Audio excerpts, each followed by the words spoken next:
I want to tell you something one of my theology professors said. If you read the Gospels and don't expect Jesus to be killed for the things he says and does, well, then you've missed something. Now, got that? I want you to hear it one more time. If you read the Gospels and don't expect Jesus to be killed for the things he says and does, then you are missing something. Now, I want you to keep that in mind because we'll be coming back to it. Growing up, attending church services was a family tradition. If memory serves, we walked to church from our house, which was about a half-mile away. Now, it had to be a blizzard outside or a downpour for us not to walk, but even then, we still went to church. At that point in my life, attending worship services with my family was a hard meh. It was fine, I guess. I sat on the end of the row and used the armrest to prop my head up, which would get so heavy during the service. I also remember that my dad would draw cartoon characters on the bulletin, which was way more entertaining than anything else that was going on.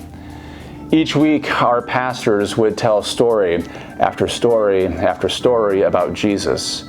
And through their storytelling and the pictures that I colored in Sunday school and the art that hung in the church and the way Jesus was parodied on TV shows and cartoons, a comprehensive story and a picture of Jesus emerged for me. And this is what it looked like. Jesus was a Scandinavian white guy with long, luxurious, flowing hair who wore a clean toga-like outfit with a blue beauty sash that was draped across his chest. Jesus was so nice. Always smiling, always laughing. He called kids over to sit with them. He told people to be nice, to be kind, to tell the truth, and to help each other out. What a good guy.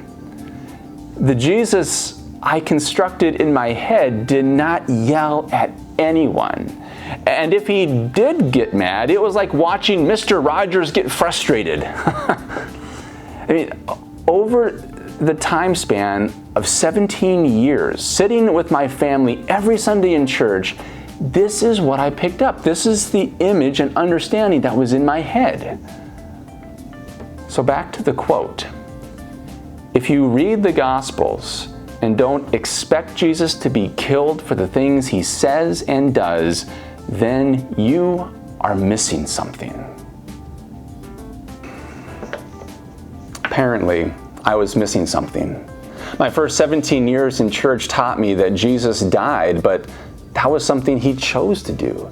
So I could go to the good place when I died, which in my book was just another good guy move. Way to go, Jesus, always looking after us. If you read the Gospels and don't expect Jesus to be killed for the things that he says and does, then you're missing something. Why would anyone want to kill a nice guy who went around saying nice things? I mean, that does not make any sense. I can't tell you all the exact reasons, but my faith formation experiences for the first 17 years of my life led me to a Jesus who was a really nice guy, who did really nice things, so that we could go to a really nice place, hopefully a really long time from now. If you read the gospel stories and don't expect Jesus to be killed for the things that he says and does, then you're missing something. Are you missing something? Have you sat in a worship space and walked away with nothing but an image of Jesus as a super nice guy who wants nothing more than to be your friend? This week, our focus text comes from the Gospel of Mark, the 7th chapter, beginning with verse 24.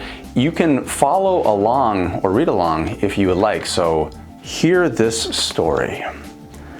Jesus set out and went to the region of Tyre. He entered a house and did not want anyone to know he was there. Yet he could not escape notice.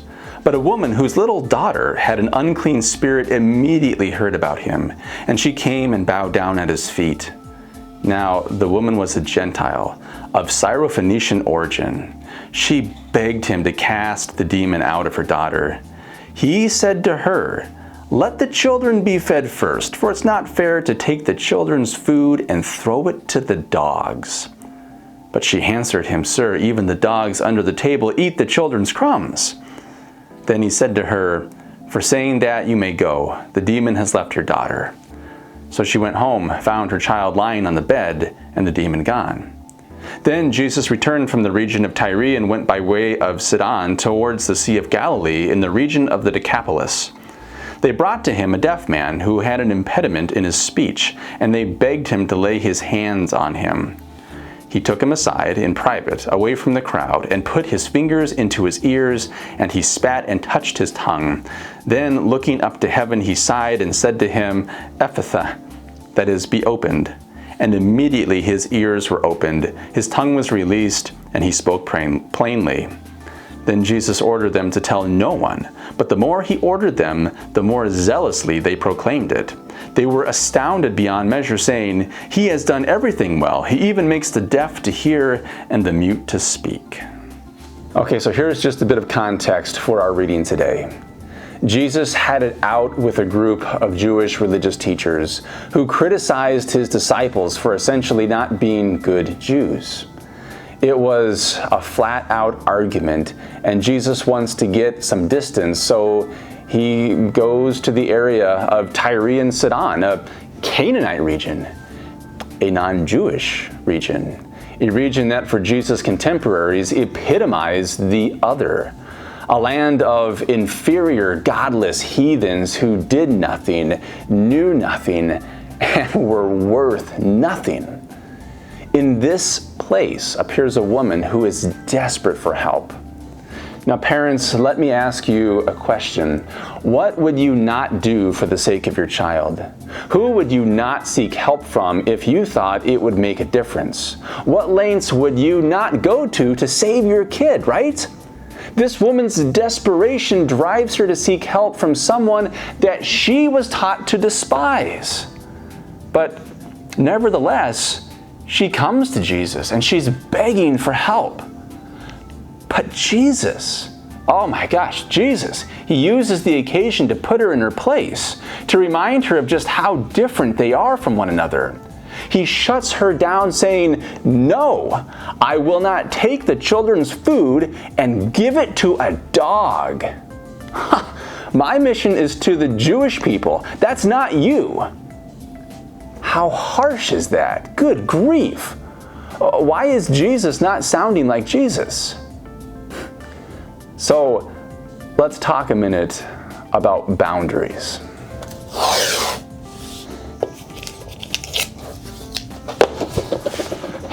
So here is my boundary. This is the space where my family and friends are, the people that I know and trust, the people that look similar to me, the ones that have similar values and viewpoints are all in this space. It's in this space that I feel safe and welcomed. It's home and it feels so good. Outside of this space, outside of this boundary, at best are questionable people, and at worst are my enemies. Outside of this space are people from places that are foreign to me. These people don't think as I do. They don't value what I value. They have a different religion than me. They don't know how good my people are inside this space. How could they? They're not that smart. They're just backwards. The people out there are just jealous of everything that I have and will take it from me if I don't put up boundaries, social boundaries, physical barriers to keep them out. They're not trustworthy. Sometimes you have to fight them to make sure that they stay on their side, because people out there, outside of this boundary, they are just dogs, according to Jesus in the story that we just heard. I think this part of the story is so important to hear. I'm not interested in debating if Jesus really meant what he said, because I don't think that's the right question to ask. The gospel stories are not history books. They are theological and are written to make points and claims about how the early followers of Jesus understood him and God. It's what they're about. The author writes this story in such a way as to reveal just how the boundaries in our lives function, as to cut us off from one another, to isolate us, and really to dehumanize us. The insult Jesus gives this woman is such a normal thing for us to do. It's the comment section on social media platforms. It's the opinion pieces in news reports. It's the conversations that happen in the bar with your friends after work. The insult Jesus gives is not that shocking because it's the world that we all embody. It's what happens next in this story that is absolutely mind-blowing crazy. The unnamed woman pushes back. She will no longer accept the boundaries given to her anymore.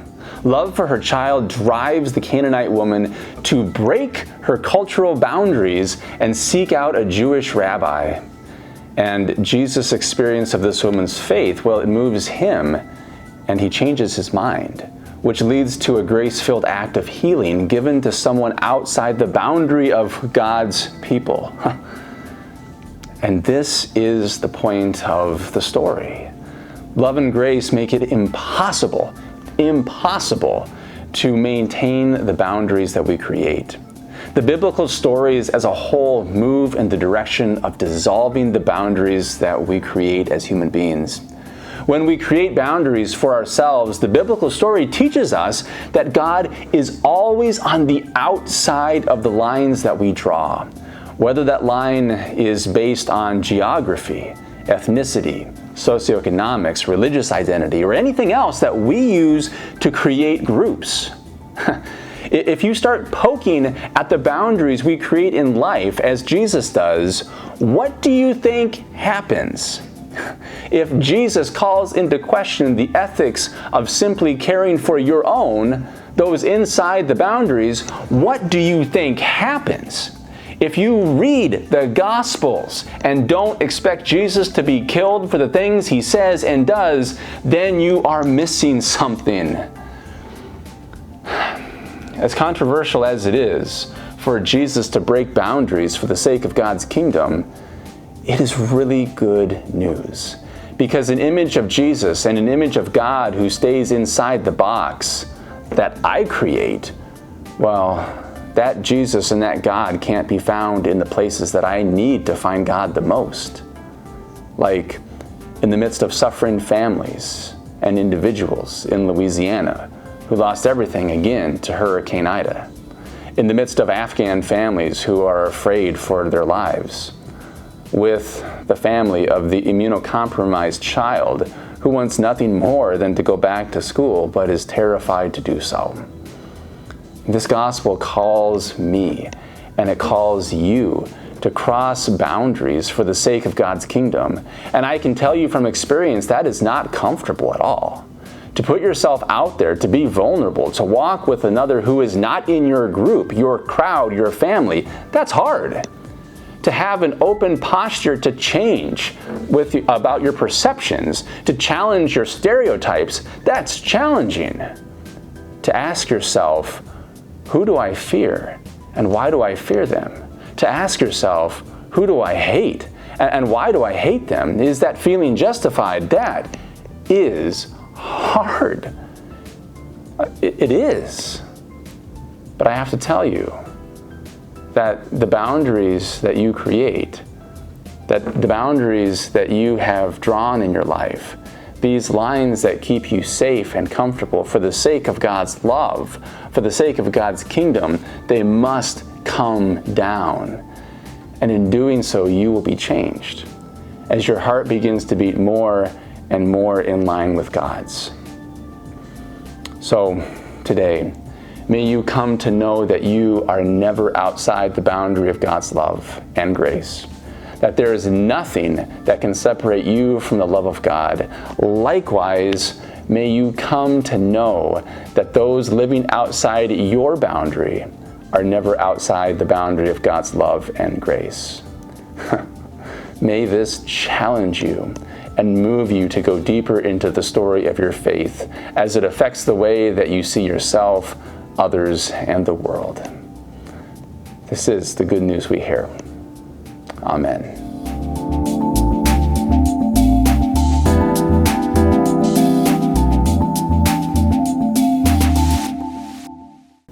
So after hearing the gospel story today and the reflection on that story, here are a couple of questions that you can talk about with others or simply journal about to take a step deeper into the story of your faith.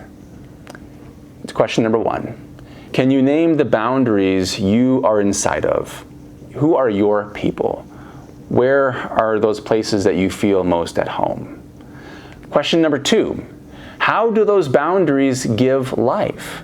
How do they take life from you? And question number 3. How do you feel after hearing that God calls you to take down your boundaries for the sake of God's kingdom, for the sake of welcoming and walking with those that are not part of your group?